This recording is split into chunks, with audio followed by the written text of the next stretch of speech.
गोदो गोदायनिफ्रायनो आमथिसुवाजों लोब्बा लाखिनानै फोरबो खुंबोदों। खोला खासिबारियाव आमथिसुवाजों लोब्बा लाखिना गेलेनाय फोरबो खुंदों। बे आमथिसुवा फोरबोखौ लोब्बा लाखिनानै जुग जुग बोसोरनिफ्रायनो बोराय सेंग्रा लोगो नांना जोलुर बादायलायनाय गेलेफ्लायबोबाय थाबोदों। बे खेबाव 2026 मायथाइयाव आइजो आफादखौबो लाफानानै गाजा गोमजायै दै बोरि आरो माइन्ड फ्रेश खेला गेलेनायाव बाहागो लानायखौ नुनो मोन्दों। समबारनिफ्रायसो आमथिसुवाया फालिनाया जायोमोनब्लाबो बे खेबाव बयनिबो सुबिदाखौ नायनानै दिनै रबिबारावनो खोला खासिबारियाव बे हाबाफारिखौ लानाय जादों होनना फोरमायदों। बे आमथिसुवा फोरबोआव मानो खेला गेलेनाय जायो आबुङै मिथिना लादो।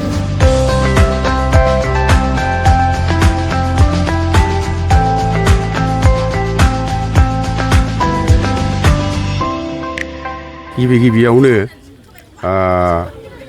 जोंनि खोला खासिबारि गामिनि गासै रायजो राजा साननो हनो गोरों आरो लोगोसेयाव खोला खासिबारि गामिनि सायामाया क्लाबनि आफादगिरि आरो नेहाथारिजों लोगोसे आरोबाव जोंनाव महिला आफाद दङ। महिला आफादनि मानगोनां आफादगिरिजों लोगोसे नेहाथारि आरो सोद्रोमा बिथांमोनजों लोगोसे गिबियावनो नोंथांमोननो बरायनाय बावग्रोनाय थाबाय। फोरबोखौ खुंनायनि मेन उद्देश्यआनो जाहैबाय गामिखौ जोङो खौसेथिनि बेन्दोंजों बोरै लाखिनो हायो बिनि जोङो नाजानाय मोनसे आरो मोनसेया जाहैबाय जोङो गोदोनिफ्राय जों उन्दैनिफ्राय जोङो आमथिसुवाखौ फोरबो हिसाबै फालिबोआखैब्लाबो जोङो एसेब्लाबो जों फालिबोदों। जेरै नोङो हाग्रा एवनाय आरो बिदिनो एफा एनै बे दिनैनि बादि खेला दुला एसे एनै फालिबोनाय, खिन्थु जोङो दाख्लैहाय जों गामियाव गोथौयै सावरायलायनायनि गेजेरजों खालि हौवाफ्राल' गासैयावबो बे रंजानाय बाजानायखौ लोब्बा लाखियोब्ला हिन्जावफ्रा महिला आफादा बा बिमा माहारिया गोदोसोनानै थायो न' सिङाव। ओंखायनो जों बिथांमोनखौबो लाफानानै दिनै खुंनाय जादों। मेन उद्देश्यआ जाहैबाय जोङो गोदोनिफ्राय परम्परागत खुंबोदों हिसाबै जेरै गुवाहाटियाव थानाय मा कामाख्या देबीनि जिथु प्रतिमा बा मन्दिर बिनि सायाव अल आसामावनो जिहेथु आमथिसुवाखौ हारसाफ्राबो खुङो, जों बर'फ्राबो अल आसामाव थानाय बर'फ्राबो जोङो गासैबो बे आमथिसुवाखौ गोदोनिफ्राय खुंबोदों।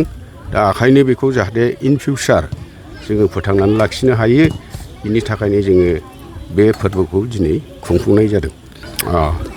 बे जाहैबाय बिसेसकरि आंनि मोनथिनायाव आरो जोङो बिमा देबीनि जिथु सुवा, बे सुवा दिनाव जोङो मोनबो गोथार खामानि जों मावफुंनाय जाया आरो बरंस बैसोमुथियानो बिमा, बैसोमुथिजोंनो बे कामाख्या देबी, बेनो दुर्गा, बेनो कालि, बेनो पार्बती, बेखौ लोब्बा लाखिनानै जोंनि बर' हारिया गोदोनिफ्रायनो एफा एनैबाबो बिसास खालामबोनानै जोङो बे दमासिखौबो जोङो लाफानानै फोरबो हिसाबै खुंबोआखैब्लाबो जोङो एफा एनै फालिबोदोंब्लाबो दा बेखौनो जोङो रिमान्ड गोसोखांनानै जों बेखौबो फोरबो हिसाबै लाफा जायो नामा। जेरै हारसाफ्रा जों गोदो फरायबोनो मोन्दों, बिसोरो बुङो रङालि बिहु, बगालि बिहु, खङालि बिहु, बे मोनथाम फोरबोखौ बिसोरो फालियो। जोंबो फालिबोदों, खिन्थु जोंनि फालिबोनाया एसेबां गोजौ थाखोनि जाबोआखै। दा ओंखायनो जोंबो गोजौ थाखोआव दावखोनो हायो नामा बेखौ नोजोर बोनानै जोङो बे सिनस्रा सस्रा खालामनानै दिनै बे हाबाफारिखौ जोङो खुंफुंनो आखायाव लानाय जादों। बादायलायनाया बेनो जाहैबाय जोङो गामियाव थाखानाय जाहा सायामाया क्लाबा गोदोनिफ्राय एसे एनै बुंनो थाङोबा मुंदांखा होनद्रायाब्लाबो जोंनि क'क्राझार जिल्लायाव एसेबाबो नाम दङ। नोंथांमोना निस्सय मोनथिद्रायाब्लाबो बैसोआव इसिबां मोनथिथावबो मोनाखै आङो, खिन्थु गोदो जोंनि बे खोला खासिबारिनि गामिनिफ्राय सायामाया क्लाब दं हिसाबै बरंस जोंनि गामिनिल' प्लेयार नङा, फुटबल गेलेनानैनो फ्राय बे ओनसोला बुंनो थाङोब्ला बे सायामाया क्लाबनिफ्रायनो गोबां साख्रि मोनदों। जेरै NTPC फरेस्ट गुबुन गुबुन बिफानाव पुलिस बेफोरबादि बिफानाव गोबां बे सायामा क्लाबनि दारैनो साख्रि मोनबोदों। आखायनो जोङो बे फोरबोखौ जोङो जाहाथे इन फिउचार गथ'फ्रा बेफोरबादि जोङो बे खेला दुला गेलेनानैनो बोराय सेंग्रा गेलेनानैनो जाहाथे बे गथ' गथायफ्राबो बुजिथों खेलायाबो नांगौ खालि फरायनायजोंल' जाया इडुकेसनजोंल' जाया लोगोसेयाव स्पर्ट्स सेक्टरखौबो नांगौ बेखौ लोब्बा लाखिनानैनो आरो आं दहायबो होनखादों जोंना मेन उद्देश्यआनो जाहैबाय जेरै नोङो गिदिर गिदिर देशाबो होनो जेरै आमेरिकाया होनबाय थाया होमबा आमेरिका फार्स्ट जोंनाबो गामिया बेखौनो लुबैयो जे गामिया जोंना फार्स्ट बिनि उनावसो बे जोंनि प्राइमारि बा इउनिट बा जिल्ला बे पर्यायाव जोङो बाहागो लागोन खिन्थु गामिया फार्स्ट बेथ' बे गोदोनिफ्रायनो बर' हारिहा मोनसे फोरबो मोनफ्रोमावबो जोंहा मोनसे नियम दंखायो जौ संनानै जोङो लोंनाय हुदा बे दंखायो दा दिनैयावबो जों बे हुदाखौ गाराखै एफा एफा बुरजा नङा ओरैनो एफा एफा नाम माथ्रयै जोङो जाहाथे सोलिलांनो हायो जाहाथे लोंग्लुंनानै समाजारि बिथिङाव जाहाथे खुनु माबा जाया दुसित जाया बेखौ नोजोर बोनानै जोङो बिदिनो एफा एफा बे जिनिसखौ जोङो लानाय जादों आरो फिथाइ सामथाइबो लानाय जादों जेरै दमासि बोथोराव गोदो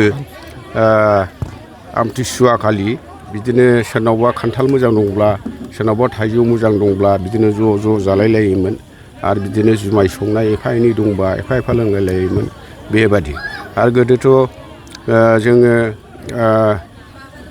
दाथ' नोङो साननै सानथामल' फालियो गोदोथ' सप्तासेसिम गोदो बे आमथिसुवाखौ बिमा देबिनि मुङाव जाहाथे देबिया एसे सान्थि मोनलांथों बा बोर होलांथों होननानै आरो ओरैनोबाबो बे आमथिसुवायाव दा मन्दिरावबो जों हाबनो मोना न'खरनि बाथौआवबो जों हाबनो मोना अथि मा खालामनानै थानो होननानैनो जोङो बे दिनैनि बे एसे रंजालु फोरबोखौ जों फालिनाय जादों। गामिया आमथिसुवाखौ सानबेसे फालिनाय जायो? ओरैनो सरासनस्रायैथ' गोदो बुरजा फालियोमोन खिन्थु नाथाय दा जोङो साननैनि बारा फालिनाय जाला।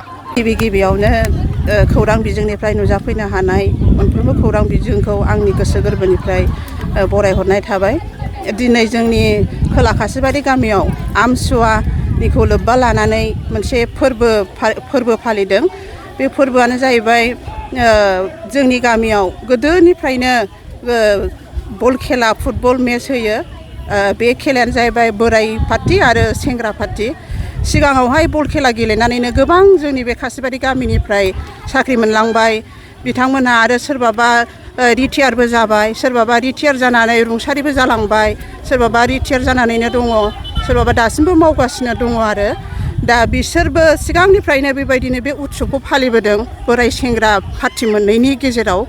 दा बे जिनिसानो सोलिबोगासिनो दं आरो आं बे खासिबारि गामियाव रायजो जाफैनाया मथा मथि 27 बोसोर जाबाय आरो बिनि सिगांबो बिथांमोना फालिदों। बे फालिनायाव आंनि नुबोनायाव दिनैसिमाव बोराइ सेंग्रा बे पार्टि मोननैयाल' गेलेदोंमोन आरोखि।